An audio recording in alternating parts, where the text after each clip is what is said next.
اے امت مسلمہ جواب دہ ہو جاؤ، اے نبی کریم صلی اللہ علیہ وسلم کے کلمہ گو، اے تاریخ کے وارث ہو، کبھی سوچا ہے کہ جب روز قیامت اپنے نبی کریم صلی اللہ علیہ وآلہ وسلم کے سامنے کھڑے ہوں گے تو کیا منہ دکھاؤ گے؟ کیا کہو گے کہ جب تمہارے بھائی کٹ رہے تھے، جب ننھے معصوموں کے لاشیں اٹھ رہے تھے تو تم مسلکوں کی بحثوں میں الجھے ہوئے تھے؟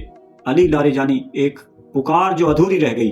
آج تاریخ گواہی دے رہی ہے کہ علی لاریجانی جیسا مجاہد پکارتا رہا، مسلم امہ کی صدا بلند کرتا رہا، مظلوموں کی ڈھال بننے کی دہائی دیتا رہا، لیکن تم نے کیا کیا؟ تم نے انہیں شیعہ کہہ کر خود سے جدا کر دیا۔ تم نے لہو کے رنگ میں بھی مسلک تلاش کر لیا۔ وہ شخص امت کی وحدت کی پکارتے پکارتے چلا گیا، اللہ تعالیٰ سے مل گیا، بیت المقدس کی حرمت کی خاطر اپنے رب سے جا ملا، وہ تو سرخ روح ہو گیا، مگر تم نے اپنی تاریخ کو سیاہ کر دیا۔ اس قدر ستم ظریفی ہے کہ تمہاری ہمدردیاں ان صہیونیوں کے ساتھ ہیں جو سنی مسلمانوں کے قاتل ہیں، جو انسانیت کے دشمن ہیں۔ تمہیں ٹرمپ کی دوستی میں وہ عشق نظر آیا کہ تم ظلم و بربریت کے نشانہ بشانہ کھڑے ہو گئے۔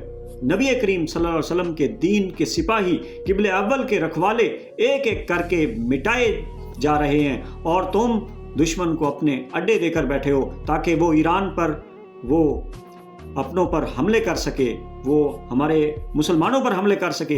اے عیاشو، یاد رکھو یہ محلات اور یہ اقتدار مستقل نہیں۔ اے نشے کی لت میں پڑے ہوئے عربوں، ہوش میں آؤ، امت دم توڑ رہی ہے۔ اے حکمرانوں، تم شیعہ سنی کے فسادات میں اس لیے پھنسے ہو تاکہ تمہاری کسی فکر کو مقام دینے چلے ہو۔ یاد رکھو، جو بیت المقدس کی حفاظت نہ کر سکا وہ کعبے کی حفاظت کا دعویٰ بھی نہیں کر سکتا۔ دشمن کے عزائم واضح ہیں، وہ مسجد اقصیٰ کو گرا کر اپنی ہوس پوری کرنا چاہتا ہے، اور تم ہو کہ اسے راستہ دے رہے ہو۔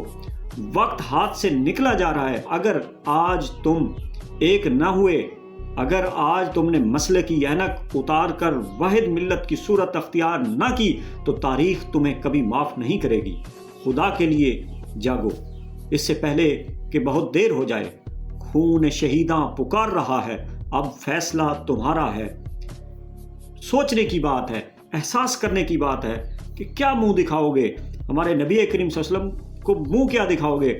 جو شہید ہو رہے ہیں، آیت اللہ خامنائی ہوئے یا علی لاریجانی شہید ہوئے، جتنے بھی شہید ہوئے وہ سرخ روح ہو گئے، لیکن سوال آپ سے ہے، سوال مجھ سے ہے کہ ہم کہاں کھڑے ہیں، ہم کس کے ساتھ کھڑے ہیں؟ ضرور سوچئے، ورنہ ہم یقیناً اگر یہی صورتحال رہی تو نبی پاک صلی اللہ علیہ وسلم کے سامنے ہم شرمندہ کھڑے ہوں گے اور شرم کا مقام ہوگا ہمارے لیے۔